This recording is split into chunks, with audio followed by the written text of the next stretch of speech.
Assalamualaikum warahmatullahi wabarakatuh. Selamat sore dulure Mas Sam. Di manapun Anda berada, wabil khususnya yang ada di Surabaya.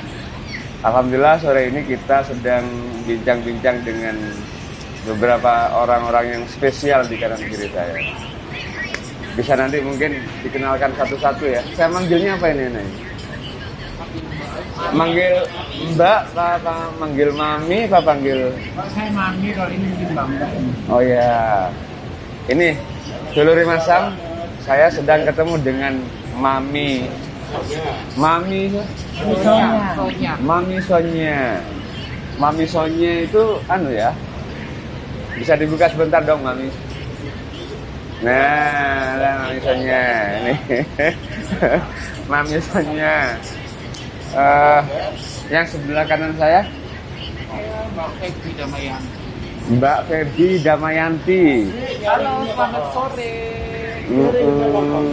Mbak Feby Damayanti. Iya. Mbak Feby Damayanti. Dulur, ini Mbak Feby Damayanti. Nah ini Mami, nah ini Mbak Feby. Biasanya kalau kita dengan dulur masa di Surabaya bukan begini. Oh, Wih. sekarang ini ya. Iya. Terus yang di sebelah kanannya lagi dengan Mbak siapa? Mbak Yanti. Mbak Yanti. Mbak Yanti. Kalau dari asli Kediri, Mbak Yanti. Itu Mbak Yanti itu sudah nama paten atau namanya? Mbak Yanti nama paten apa? Atau kalau malam Yanti, kalau malam Yanti. Tetap harus ya, harus nama harus sesuai dengan itu. Ya kalau dulu boleh kan? Sekarang nggak boleh. Nah, satu lagi nih, saudara saya nih, dulur saya nih, silakan dikenalkan sendiri. Saya Sofa.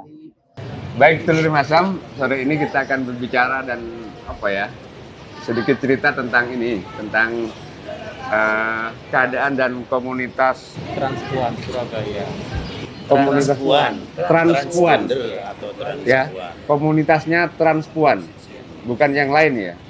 Jadi kan kadang-kadang ada yang memberi nama hal yang lain, tapi yang sudah disepakati dalam komunitas ini adalah Transpuan. Transpuan. Kalau boleh bisa dijelaskan Transpuan itu apa, Mami? Transpuan itu adalah waria. Kalau transmen adalah itu lesbian itu. Oh, kalau transmen itu adalah lesbian, tapi kalau transpuan itu adalah waria. Ya, jadi kayak kita transpuan, tapi kita mempunyai kelompok, mempunyai lembaga yang namanya Perwakos. Perwakos. Persatuan Waria Kota Surabaya. Perwakos. Pak Eri Cahyadi di Surabaya itu ada Perwakos, Pak Eri. Tahu kalau Pak Eri. Sudah tahu kan Pak Eri Cahyadi wali kota. Nah, Mas Wagub juga, Bu Gubernur, ada Perwakos di Surabaya, Ibu. Persatuan Organisasi waria tertua di Indonesia. Waria tertua di Indonesia. Perwakos ini Persatuan Waria Kota Surabaya. Nah, Dari tahun Mami, 70. Perwakos itu kegiatannya apa saja, Mami? Ya untuk selama ini, untuk sementara ini kita kegiatannya hanya ngasih dampingan sama Penjangkauan waria lain, juga. sama penjangkauan. Kalau dulunya kita masih mempunyai banyak kegiatan karena Ada sekarang ini funding. karena sekali ada COVID dan funding itu nggak ada, jadi hanya sebatas penjangkauan sama pendampingan. Jangkauan sama pendampingan. Kalau sebelum COVID itu banyak yang Banyak ada dikerjakan. edutainment tahu ya? Edutainment itu apa? Nah. Edutainment itu Edukasi yang edukasi di melalui cerita kita, melalui Hiburan. Figuran. Iya, ada Oh, nyanyi, ada cerita. ada nyanyi, ada cerita. Nah, itu objeknya siapa saja? Objeknya yang diajari nyanyi, yang diajari untuk edukasi. Waria semua. Iya. Ya maksudnya gini, kita Gimana? buat Gimana, Mbak Sofa? hiburan, Ah. hiburan itu ada edukasinya. Hiburan gitu ada loh. edukasinya. Nah, jadi orang kan ketika kita edukasi aja orang akan bosen. Ya. Ketika kita edukasi aja orang nggak mungkin nonton. Karena dibuat hiburan, jadi entertainment di dalam ada di edukasi di dalam entertainment. Edukasi dalam entertainment. Iya, makanya Dan jenis entertainnya itu macam-macam, Iya. bisa drama, atau drama di musikal. Lutro. Oh gitu. Iya, Bikin pemainnya, intro, iya, gitu. Pemainnya dari pelakunya luar bukan Iya. trans Tapi squad. penontonnya umum. Ya, tapi Oh. kita sasarannya tidak hanya teman komunitas, tapi masyarakat Bisa umum. umum. Secara gitu. umum. Misalnya yang disampaikan tentang HIV/AIDS, Tentang sosialisasi tentang HIV/AIDS. iya dan Oh. sebagainya. Dulu Hmm. ketika kita masih ada funding NASA, FKI, dari 2002 kita ada funding. Dari 2002 sudah ada funding. Iya. Barangkali dari pemerintah provinsi atau dari pemerintah kota Semua sebetulnya. ada pendampingan yang selama ini sudah dilaksanakan begitu, Mbak Sofa barangkali dari Kalau dinas yang kesehatan, masih- dari yang dinas masih sosial, tinggal dinas kesehatan kota, dinas kesehatan kota ya, dan Kesehatan Surabaya. provinsi juga. Karena sekarang bentuknya kita beda dengan dulu. Ah, Sekarang di SSR-nya ke PKBI. Jadi komunitas waria yang PKBI, iya, apa itu? Jatim. Persatuan Keluarga Perkumpulan Keluarga Bencana Perkumpulan Indonesia. Keluarga Bencana Oh, Indonesia. Perkumpulan Keluarga Bencana Indonesia. Terus itu dulu- petugas lapangannya Mbak Febi. Dulu petugas lapangannya kita punya 7 ya. Dari tiap wilayah kita ada petugas lapangan. Dulu punya 7 se-Surabaya. Kemudian kita punya manajer kasus dan kita punya korlap, koordinator lapangan. Iya. Kemudian kita punya konselor. Iya, Jadi iya. kita juga punya konselor komunitas. Jadi teman-teman dengan dengan komunitasnya lebih nyaman kan. Jadi tidak mungkin bohong ketika di konseling dan Iya, tahu iya. apa sisi negatifnya gitu kan pasti ada. Iya. Cuman semenjak 2014 SSR-nya ke PKBI Plusnya 2014 yang Iya. evaluasi dengan perwakos, tapi tapi mulai kurangnya 2016 Mulai 2016. penjangkau itu se-Surabaya hanya diambil 1 orang. Jadi Mohon maaf benar nih, Mam. Boleh tahu nggak ya, di Surabaya ini, mohon maaf sekali lagi mohon maaf ya, di Surabaya ini ada berapa sih jumlahnya ini 600-an ya. anggota Perwakos ini? Dulu waktu kita mapping 1000. awal-awalnya tahun 2003 ada program dia dari ASA, Hah? Stop Aid itu kita mapping itu jumlahnya 1.500. 1.500 Nah, anggota. Tapi sekarang ini kita mapping akhir-akhir ini 600 lebih. Ya. Setelah kita petani kita cross check ternyata mereka banyak yang meninggal dan banyak yang Ya, mobil karena di sini oh, banyak mereka pindah-pindah tidak bisa. aktivitas begitu ya. merasa tidak nyaman. Tidak nyaman. Merasa tidak nyaman. Jadi akhirnya dia pindah ke Bali, dia ada yang Di pulang Jakarta. kampung. Terus mereka- kalau di Surabaya ini kegiatan hariannya apa selain kegiatan sosial tadi itu? Kegiatan harian. yang staff atau teman-teman keseluruhan. Ya, yang staff terus teman-teman yang lain anggota tadi itu. Kalau yang staff mungkin kan sudah jelas ya kegiatannya. Terus yang anggota tadi misalnya ada 1.000 sekian, itu kegiatan rutinnya apa? Atau memang kopdar tiap malam mingguan kayak atau malam Jumatan Nggak kayak? ada sekarang. Sudah nggak ada ya? Nggak ada. Kalau dulu sebelum Kalau dulu, zaman dulu itu di Surabaya itu setiap malam Jumat ada namanya Waria Show di Taman Remaja Surabaya. Waria Show, Iya, jadi setiap malam Jumat. setiap malam Jumat kita diberi kesempatan nyanyi, yang nonton waria gratis. Iya. Jadi penontonnya banyak membludak, penontonnya umum. Nah, kita juga Ada juga, dibayar. ada juga yang habis show langsung nyekar ke makam begitu. Bisa malam Jumat. jadi.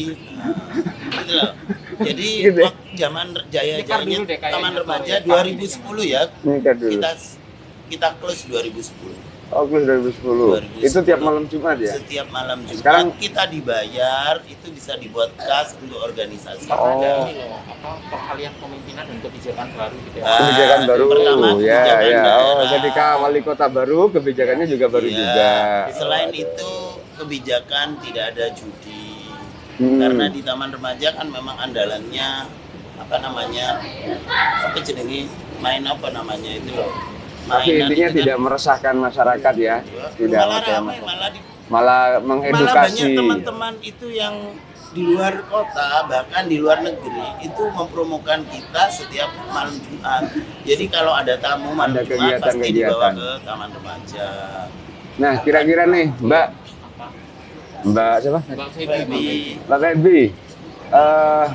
Sekarang Mbak Feby jadi pengurus apa? Jadi ketuanya, Pak? Oh, bukan ketua. Saya sebagai kalau di Project Penanggulangan HIV AIDS sekarang yang dipegang oleh PKBI Jatim, saya sebagai petugas lapangan. Petugas lapangannya tadi itu penjangkau. Oh gitu. Terus kira-kira kalau apa namanya kegiatan rutinitas sosialisasi HIV AIDS pasca pandemi COVID-19 ini masih berlangsung apa enggak kira-kira? Iya, sekarang ada strategi baru yang saya terapkan yang melalui virtual, melalui media sosial. Virtual. Jadi penjangkauannya memberikan edukasinya melalui sosmed. Misalnya melalui WA ketika saya memiliki kontak beberapa teman-teman, tapi kalau tidak aku bisa share di beberapa Facebook atau Messenger mereka terkait penjangkauan penanggulangan HIV/AIDS atau rujukan mengajak teman-teman ke puskesmas. Cuma COVID juga, Beb? Bukan, maksudnya di 3 bulan terakhir kemarin plus yang Februari Perwakos diajak kerjasama oleh SB sama Pelatu Surabaya untuk memberikan edukasi terkait pencegahan COVID di teman-teman komunitas, namanya promotor. Lagi-lagi itu by project dan plus hanya spotnya hanya 3 bulan aja. Kami ada bertiga dan Mbak Itu disupport sama ini ya, disupport sama apa? Pemerintah kota atau pemerintah provinsi gitu ya? Itu bukan, fundingnya dari luar negeri. Oh, funding luar negeri jalan langsung? ini tuh ya ASB itu lembaga yang ada di Jogja, tapi dia intervensinya jadi 30 kota di Indonesia, salah satunya Jawa Timur, ada Surabaya, Kediri, dan Sidoarjo. Kalau Surabaya yang megang LSM-nya itu Plato, jadi Plato gabung di teman-teman Plato. Dengan 75 promotor. Untuk transportnya 3, yang lainnya itu masyarakat umum, melibatkan kader-kader di Surabaya dan Sidoarjo. Iya. Jadi itu tetap kegiatan yang terus bisa berjalan ya. Harapannya pandemi COVID ini segera bisa berakhir. Kita tetap bisa aktivitas dalam kegiatan-kegiatan sosial ya yang lebih banyak lagi. Mami, kembali lagi ke Mami nih. Nih, sampai sekarang ini keanggotaan Perwakos terutama itu masih terdata dengan baik nih, Mami. Iya, di Surabaya ini. Iya, terdata dengan baik sekitar 600 sekian ya. Dari tahun berapa? Dari tahun 2001, 2002. 2003 itu kita mapping itu 1506. Sampai sekarang tinggal 600 nih. Selebihnya kurun waktu 2003 sampai dengan 2021. Berarti ada yang sudah pada hijrah, ada yang pada ini, ada yang sudah meninggal juga gitu kan. Ada yang mungkin dia fokus pada karirnya atau usahanya apa gitu aja. Kan mungkin di antara ini komunitas ini kan ada yang punya usaha A B C D E ya kan. Karena dulu itu kayak Mbak Sofa ini misalnya usahanya kan dia punya salon, punya apa gitu ya. Di sini kan mereka tahu kan sering main kontak ya. Oh, di Jakarta di sana tempat weddingnya rame, lari ke Jakarta. Di Semarang tempat weddingnya rame, lari ke Semarang gitu. Jadi semua titik itu ada ya. Iya, di sini kan komunikasi. Matching. Terus terang aja kalau hari ini kan pekerjaannya 3, Mas. Pertama itu PSK itu pekerja seks ya. PSK itu pekerja seks. Persatuan Surabaya bukan ya. Keliru. Pekerja seks. Dan yang kedua itu sebagai salon dan yang ketiga itu pengamen. Hanya itu aja. Pengamen. Iya. Masih pengamen yang di jalanan itu. Iya. Tetapi walaupun mereka itu salon maupun pengamen, tetap ada mereka saya sebut PSK karena salonnya kan siang, pengamennya juga siang, malam itu tetap mereka tetap magic. Kayak Mbak Sofa ini punya salon tapi punya salonnya bagus. Tetap magic dia karena bersatu komunitas. Terima kasih untuk Mbak Sofa. Berawal dari ini, Mas. Teman-teman transpon itu dari perilaku yang sering gonta-ganti pasangan, sehingga ketika itu gonta-ganti pasangan. Iya. Memangnya Feby sekarang sudah punya pasangan dengan siapa? Iya, jadi berawal dari perilaku itu tadi Mas, pasangan sehingga kebanyakan teman-teman itu bisa dijadikan profesi ketika itu bisa mendapatkan income. Ya itu. Kenapa Mami bilang ada mobilitas tinggi, jumlah angka turun? Salah satunya hilangnya hotspot tempat mangkal teman-teman di kota Surabaya. Pasca penutupan yang 2014 dari pemerintah yang lalu. Penutupannya di mana? Doli. Yang di Doli. Jadi Perwakos ini juga ada yang mangkal di Doli sana? Saya ceritakan ya. Jadi pasca penutupan lokalisasi itu, akhirnya mbak-mbak itu kan jadi WPS, jadi pekerja seks tidak langsung. Mereka menyebar di berbagai jalan. Pekerja seks tidak langsung. Yang perempuan, yang pasca penutupan lokalisasi, mbak-mbaknya itu beralih ke jalan-jalan. Itu menurut kami adalah pekerja seks yang tidak ada di jalan di Penogoro segala macam itu. Semua jalan ya, hampir di semua jalan. Yang dimana itu berdekatan dengan hotspotnya Jalan Mica. teman-teman transpuan, sehingga intensitas razia yang dari Satpol PP itu sering terjadi. Jadi menurut teman-teman transpuan di Surabaya sudah tidak lagi bisa dijadikan tempat yang nyaman untuk mencari pekerjaan. Itu yang mengakibatkan mobilitas tinggi sehingga pindah ke kota-kota lain. Pindah kota-kota yang lain. Oke, Dulure Masam, sedikit singkat dan padat cerita dari mbak-mbak kita. Ada masih beberapa pertanyaan yang masih belum saya sampaikan. Kita cut dulu, beberapa saat lagi kita teruskan. Terima kasih.